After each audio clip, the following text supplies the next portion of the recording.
Hey guys! For those of you who don't know me, my name is Kylie and thank you for tuning in to my video. Welcome to the first video of my Back to Basics series. And today we're going to start and learn all about primers. So this is going to be like a 10-part or more series about step-by-step how to apply, what to use, and all that fun stuff. So if you're interested, please stick around and watch all the videos. I'm so excited for you guys to learn something, hopefully, and I'm excited to teach you. So thank you so much for watching. Let's first talk about what a primer is. It is the barrier between your skin and the makeup that you are placing on top of your skin. Much like a wall primer, or if you've ever painted on a canvas and you paint it white or a base color before you paint on all the colors, you do this because when you put a base coat on first, it makes the rest of the paint go on a lot smoother, a lot easier, and you're actually using less of the paint product, the second product. Primer has many different benefits other than just having a base down. It not only makes the skin smooth, it makes it easier to apply, it makes your foundation last a lot longer. Do you need a primer? Not necessarily. If you have been doing your makeup and not using a primer for a long time and you're fine with it, then you don't necessarily need a primer. But I do suggest trying a primer, and I think it will definitely make a difference in your makeup routine. I, for one, do not like going without a primer anymore, and most of the time when somebody does not like a primer, it's because they've chose the wrong primer. They don't have the right primer that suits them the best, and that I'm hoping to help you with today. When do you apply a primer? A primer is actually applied before your foundation and after your skincare. Now that we know what a primer is and at what point in the makeup routine we apply it, we need to figure out what primer is going to work best for our skin. And to do this, we need to figure out what our skin type is. If you don't know what skin type you have, you need to really take a close look into the mirror, look at your skin, and try to figure it out. If you can't, I suggest putting on a foundation and wearing it for a couple hours. This way, if you have oily skin, you'll be able to see shininess coming through after a couple hours, or if you have dry skin, it'll really accentuate the dry patches most of the time, or if you have a good foundation, hopefully it won't. But that can help figure out your skin type as well. So oily skin, dry skin, combination skin, normal skin, porous skin, sensitive skin. I'm missing things. I'm sure I'm missing things. So there's a lot of different skin types you can have, but as soon as you figure out your skin type, it is going to be so much easier to figure out not only your primer, but your foundation as well. So let's talk about oily skin first. So if you have oily skin, after a couple of hours of wearing foundation, you typically get very shiny, and this is most likely in the T-zone, which is this spot here, and then your chin as well. You get oils that really peek through.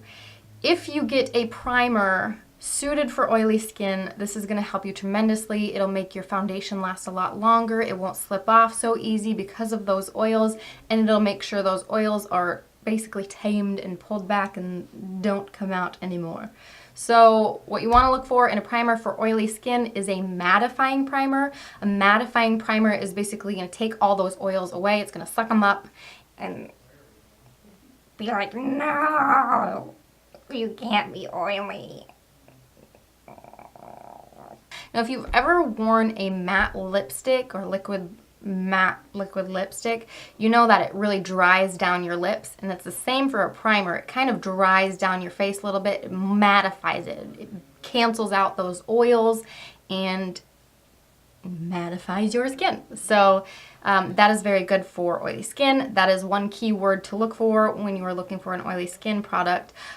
Oil-free, obviously. A lot of primers will say oil-free, and these are good obviously because you don't want to be adding more oil to your already oily skin. So let's move on and talk about another type, which is sensitive skin primers. So if you have sensitive skin, when you put products on, you can break out, you can get real red, your skin can be irritated. So basically, when you look for what to look for in a primer for sensitive skin is something with the least amount of ingredients. I know it sounds simple, but it really is that simple. Or you want the least amount of ingredients because the less products in the primer means the less chances you are going to have an irritation or a problem. Other things to look for on a bottle of your primer is fragrance-free and paraben-free, and then just the least amount of ingredients. If you have dry skin, a good primer to look for is a hydrating primer. Obviously, if you have dry patches, you want to make sure your skin is hydrated, hence the hydrating primer. Dimethicone. This is a silicone-based ingredient, which is good for dry skin. It's used to help with dry patches. I don't know too much about it, but I do know it is good for dry skin, and it's silicone-based. The only thing about silicone-based products is they can clog your pores. So as long as you are washing your face at the end of the day, you should not have any problems with this. So just wash your face. Hyaluronic acid, it is an ingredient that makes your skin more plump and hydrated, so it is a great ingredient to look for dry skin. And another thing that you can do is make sure you're drinking a lot of water, and that goes with oily skin as well.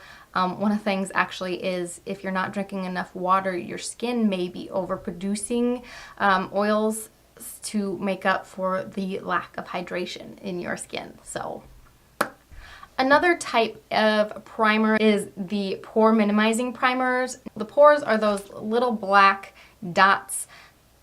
Mine are on my chin and my nose. A pore minimizing primer, basically when you put that in those areas, it cancels them out. It fills them in and it just washes them out, makes them disappear, and it's a wonderful thing. They also fill in fine lines. If you have fine lines and wrinkles, I always put some in my smile lines, and it really covers those up when I put my foundation on, so it helps them not to crease as easily. Now, if you struggle with things like redness, like red blotchy patches or yellow, or not yellow, dark under circles on the eyes, you can get something like a color correcting primer. If you suffer from redness, any red patches or rosy cheeks or anything you want to cancel out or make a little better, a green primer is going to be best for you. If you have a yellow undertone, purple would cancel out the yellow. And then if you have any dark circles under your eyes, you can always use a peach primer to cancel those out. I'm at a loss for words. Whew.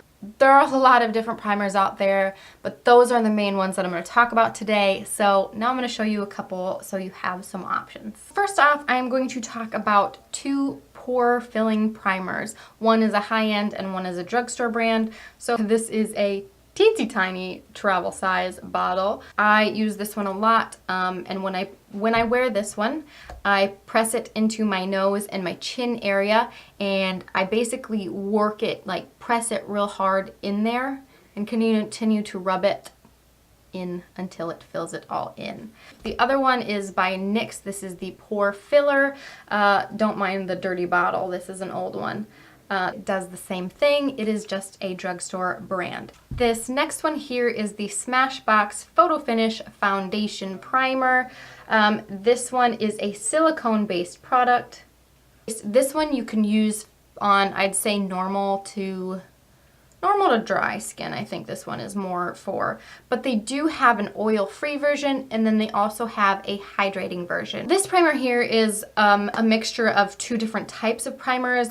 It is the Pores No More Luminizer Primer by Dr. Brandt. So we already talked about the pore primer, so Pores No More, obviously it's for pores, but a luminizing primer, basically it's going to brighten your skin. You can use it for oily skin because you're giving your skin more luminosity. You're not necessarily adding oils to it, but if your face is already shiny, you probably don't want it more shiny. So I'm going to say it's for normal to dry skin.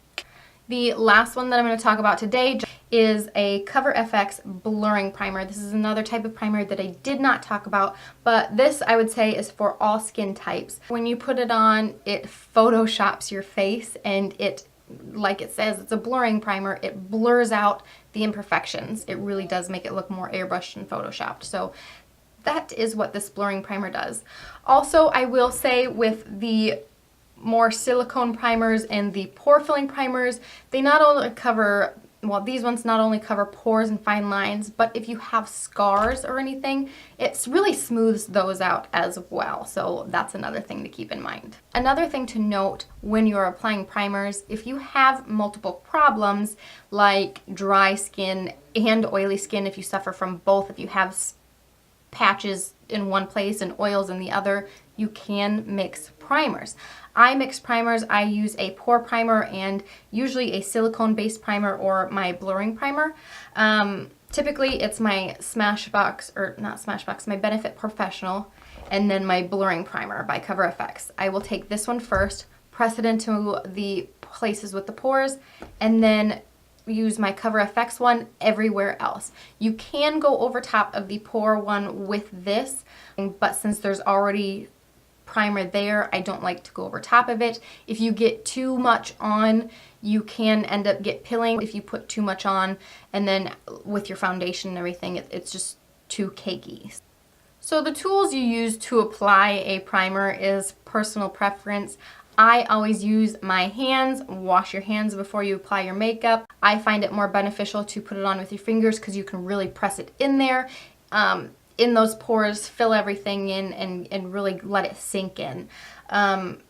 If you want to use a tool, I do suggest using a beauty sponge. You can really press it into the skin. Do you know it all? Pop quiz! Just kidding. You can't talk back. But I wish you could. But seriously, do we talk about anything? What is it? Do you need it when you apply it? Different options. You can mix them. You apply them. What do you think? I know I did not apply a primer on camera yet for you, but I will apply it in my foundation video. I know this was a lot of information, hopefully a lot of good information that you didn't know, and information that's going to help you choose the right primer for you. Again, like I said earlier, a lot of people's problems is they choose the wrong primer for them and they think that, oh, primers don't work, when actually the issue is they're choosing the wrong primer. The last thing I'm going to leave you with today is if you are going to go out and purchase a new primer, I do suggest going to an Ulta or Sephora. This way you can bring home a couple samples of different primers to make sure that they work for you. You can have the problem that you purchase a primer and it actually does not work with your foundation. So basically there are certain ingredients that obviously do not mix well, such as a water-based product and an oil-based product. If you mix those two, obviously oil and water do not mix. So it's going to make your foundation look worse than it did with the primer. As long as you are using the correct primer for your skin type and the correct primer for your foundation, you should be good. And again, like I said, get samples so you know how they work together before you make the purchase, because some primers can get really expensive. I think that's all I will leave you with. I hope you learned something today.